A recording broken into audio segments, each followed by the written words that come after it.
the Terrifying Lies podcast with music and stories by Craig Nybo.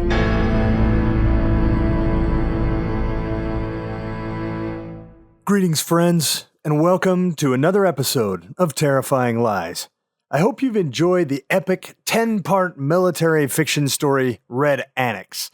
I'll tell you, it was quite a romp to write, record, and produce.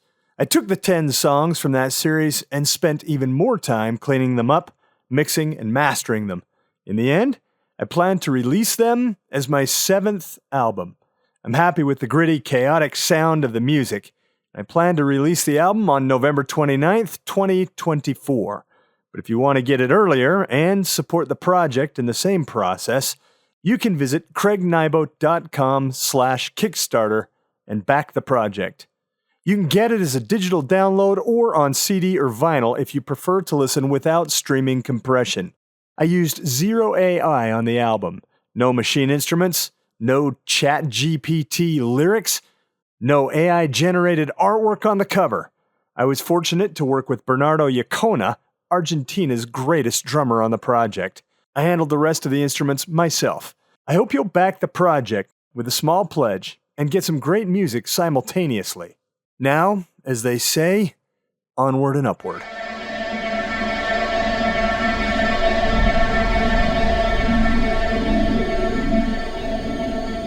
For today's story, I present what I refer to as a hypno-nightmare. A while ago, I was recording a series of self-hypnosis experiences for a client of mine. As I recorded her self-guided therapeutic sojourns, my sick and twisted mind went to work. I wondered if I could use hypnosis to guide someone through a nightmare. I produced a series of 5 hypno-nightmares.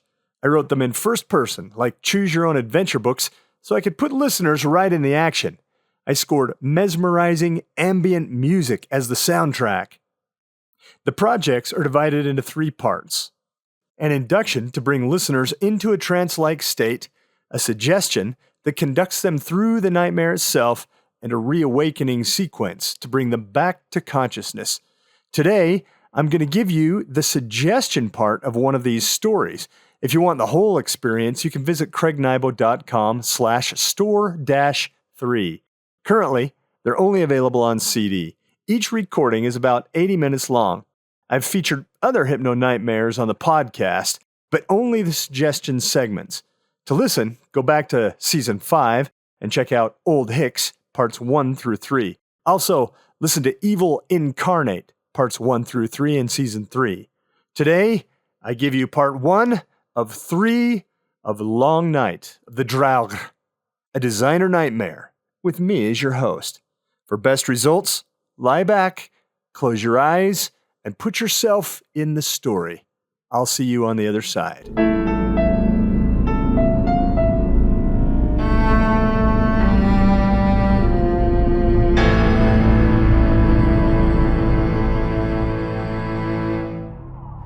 The breakfast crowd at the Vic, the pub and boarding house in which you've been staying, peters down as you go over the day's plans with your crew.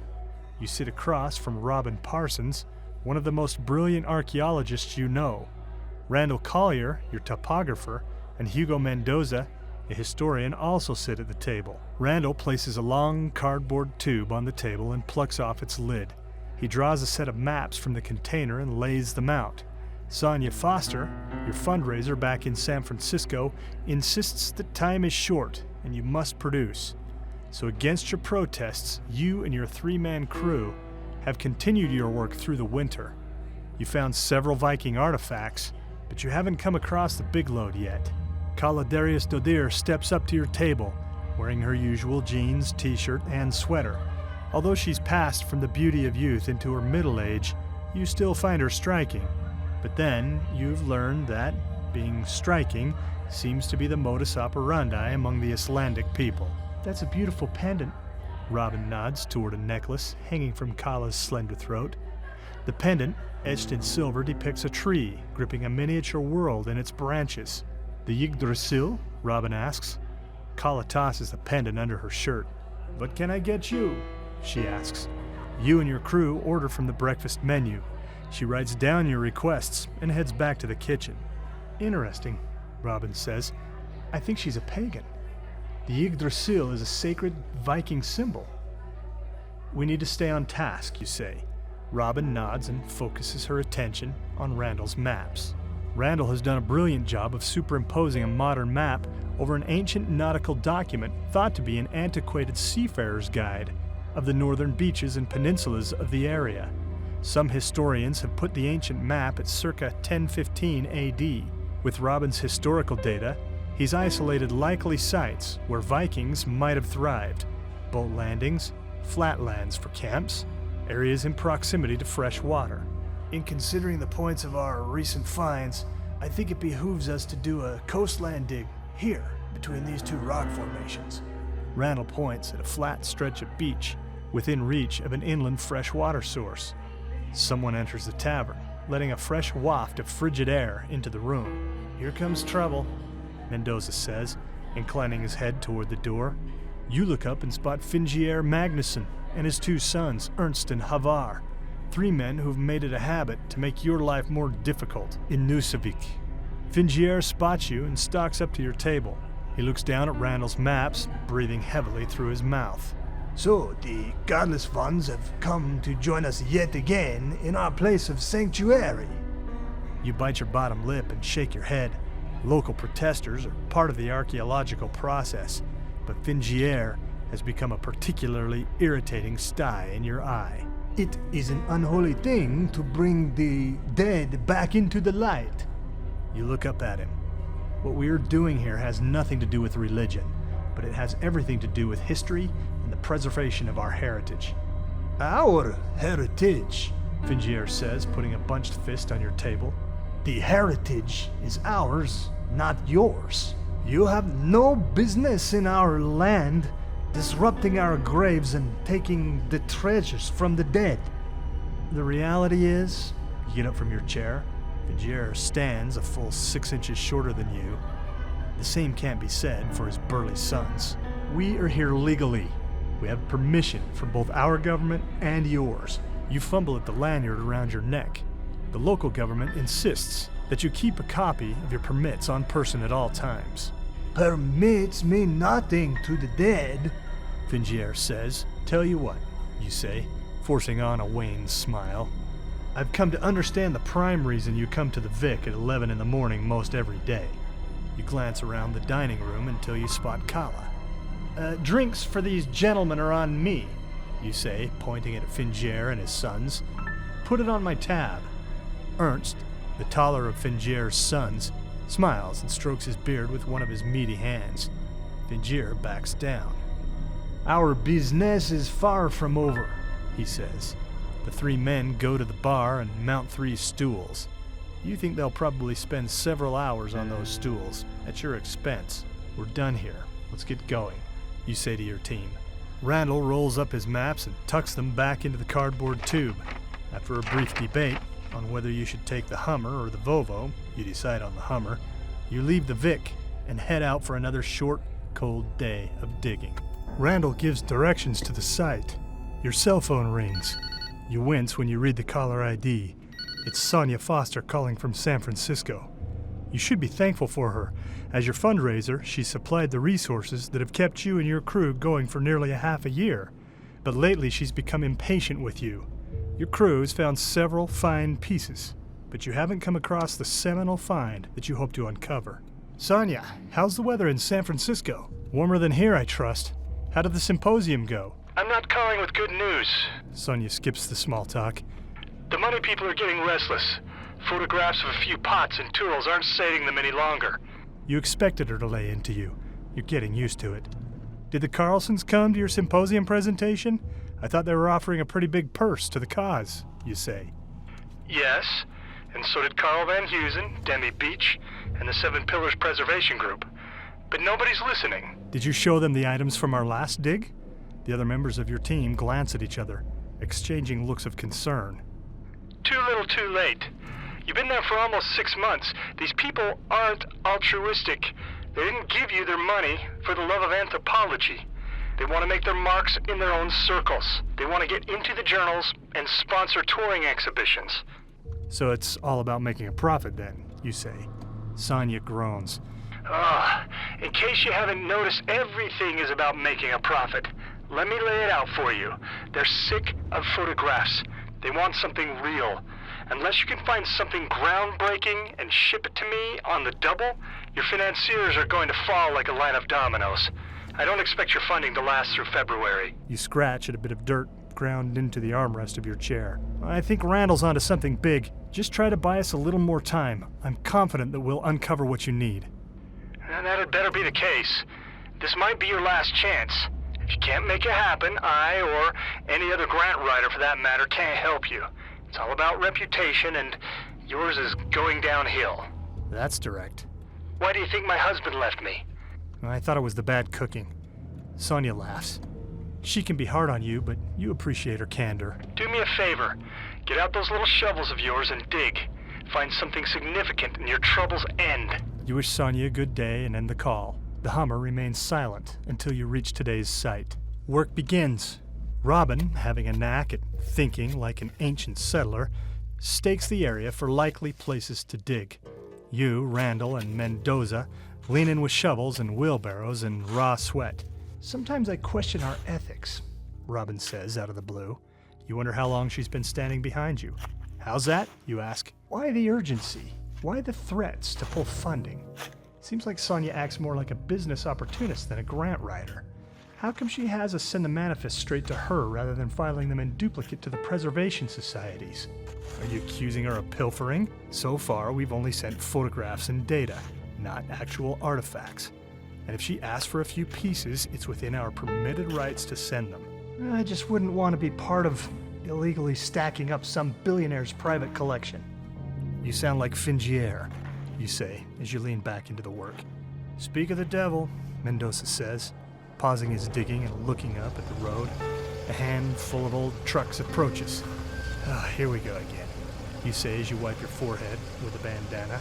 You get out of the hole and walk to the road.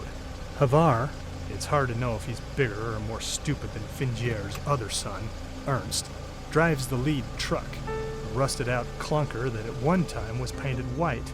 Fingier rides shotgun. The truck pulls onto the shoulder. Another 3 vehicles move in behind it.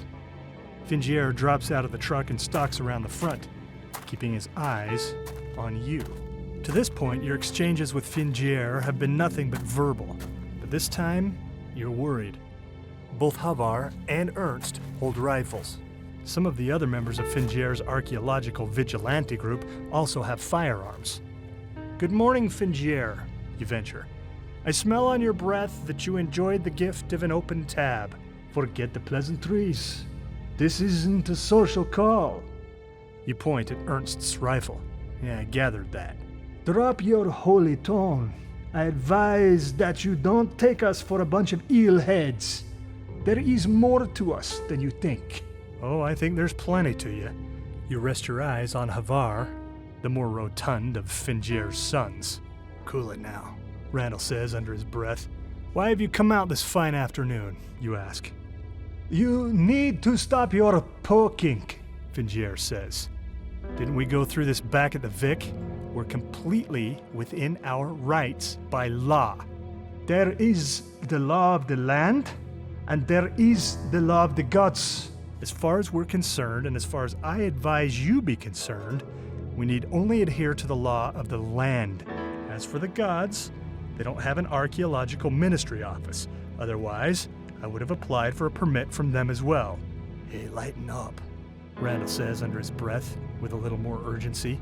If you don't stop your poking at the dead, we intend to stop you. Do you understand that if you put guns to our heads and attempt to stop us, that you will stand on charges of aggravated assault with a deadly weapon? I don't have any qualms about prosecuting you right here on your own holy ground. The sound of an approaching car catches your attention. You look up and see a police cruiser race over the ridge, top lights rotating.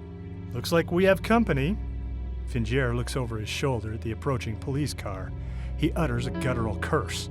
His 2 sons eye their father, asking with their expressions for instructions on what to do. Fingier tells everyone to lower their weapons. The police car stops at the rear of Fingier's caravan. Rurik Admarson, the only officer on duty, gets out of the car, shaking his head and pursing his lips. Fingier, what are you doing? He asks. Fingier points with a crooked finger toward the dig site. They are digging up our heritage and sending it away. It's not theirs to take. They have registered with the region and Singar Pinglai are Sisla County offices. The only crime being committed here is by you and your mob. We are doing what is right. Right or wrong, if you don't leave here this instant, I will be forced to put you under arrest. Several members of Fingier's posse suddenly look at the ground. Fingier keeps his eyes on you for a long moment, squinting, daring you to say another dissenting word. You keep silent. Looks like today isn't the day, boys, Fingier says over his shoulder. But this isn't over. Just head home, Rurik says. Fingier and his toughs disband. They get into their vehicles, shooting sharpened glances at you as they fire up their engines. Within 10 minutes, they're gone. Things are heating up around here, you say to Rurik. I think we might need protection on our sites. I'm a BC man, Rurik says. Only one cop on duty, you know. It's not as if I could be at your beck and call. They had guns, and I'm not certain he didn't intend to use them, you protest. Lots of folks have guns around here. You expect him to smile after a comment like that, but his face remains stoic. You issue a strained chuckle to fill the silence. I'd best be going. There is more to do than babysit you. He eyes your sight for a moment and sneers. As he turns away, he spits on the ground and gets in his police cruiser. He speeds away. You turn to your crew. We have just over an hour of light left. Let's hit it hard. You and your crew recover most of your composure and commence digging. You work in silence, digging, clearing. You wonder if this is going to end up being another empty hole. With Sonia's pressure on your shoulders, it's difficult to keep your enthusiasm up for archaeology. The cold air bites through your parka into your skin. You take a break to look up at the sun. The sky glows purple and red with the dying heat of the day. Soon, you'll have to quit. You hope for a miracle and keep digging. I think I have something here, Mendoza says from a good 50 feet up the swell from you. He stands hip deep in his hole. You and the others leave your holes and converge on Mendoza, looking down at him as he crouches to clear away dirt with a garden hand shovel. After moving a few small loads of dirt and whisking with a hand broom, he uncovers something that looks like a wood slat. Everyone looks at one another. You haven't found anything like this before. Any wood structure should be long eroded by years of wear, but Mendoza's specimen appears to be intact. Even more, as Mendoza clears away the earth, he reveals not just a single plank, but a man-made structure, fashioned of multiple slats. Everyone gets to work. Randall leaps into the hole and helps Mendoza uncover more of the structure while you and Robin wheel earth out of the way.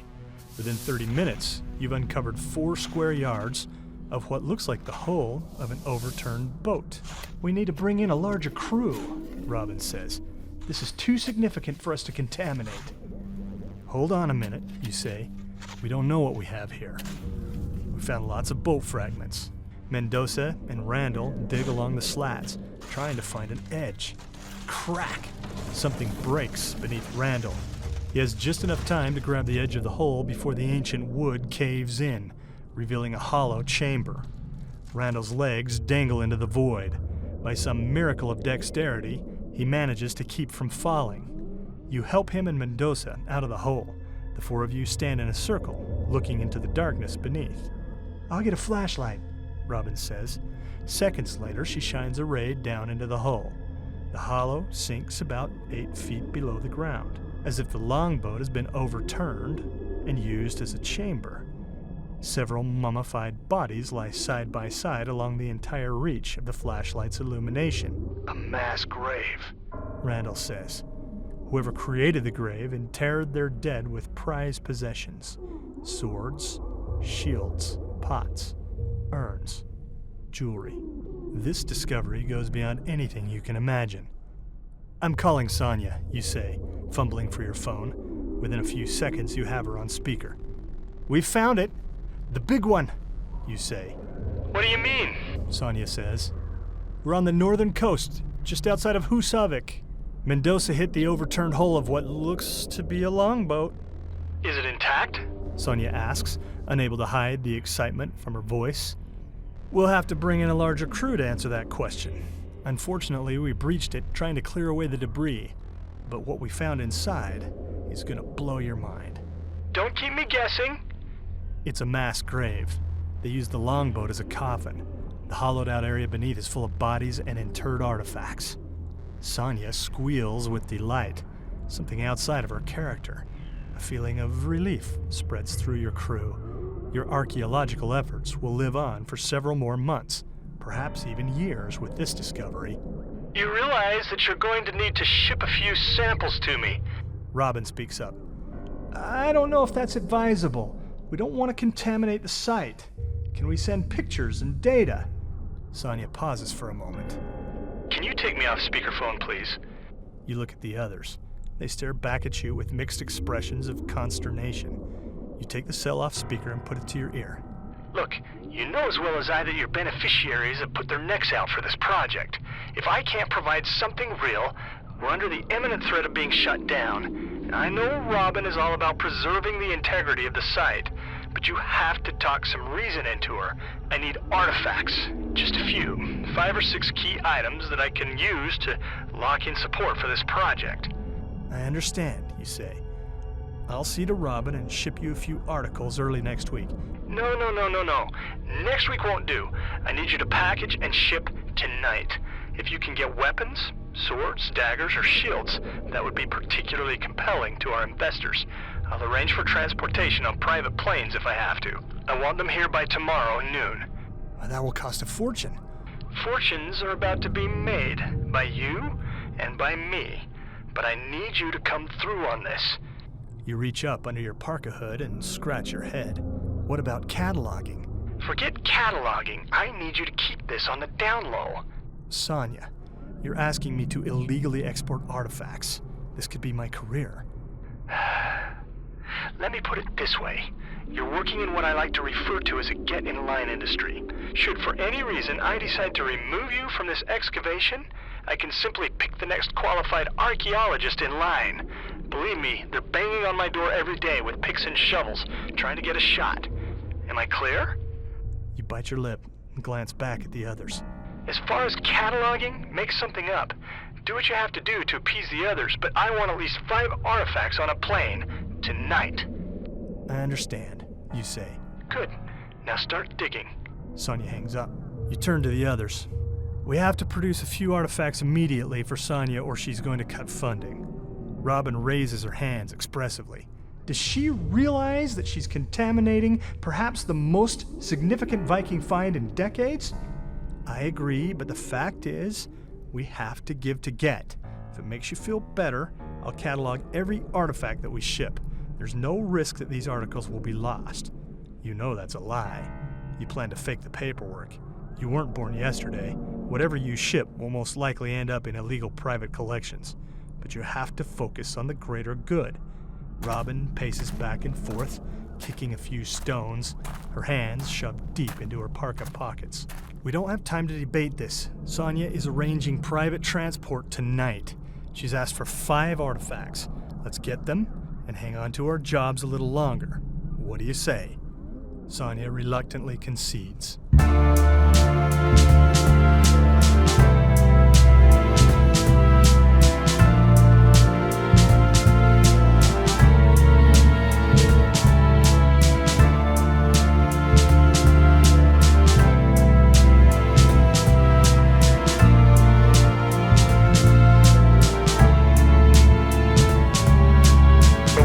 Something under the frost from a long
For today's song, I took a different approach.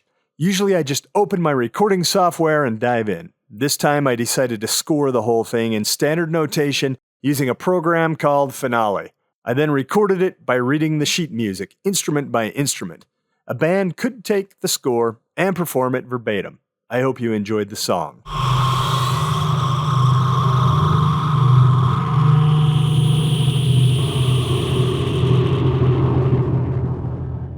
Well, that's it for today's show. Thank you for joining me down here where every subtle sound in the shadows could mean a chilling end for us all. Come back and listen to the next part of The Long Night of the Draugr next time. Until then, I bid you sweet dreams, or should I say, sweet nightmares. This has been the Terrifying Lies podcast. Please come again. You're welcome here.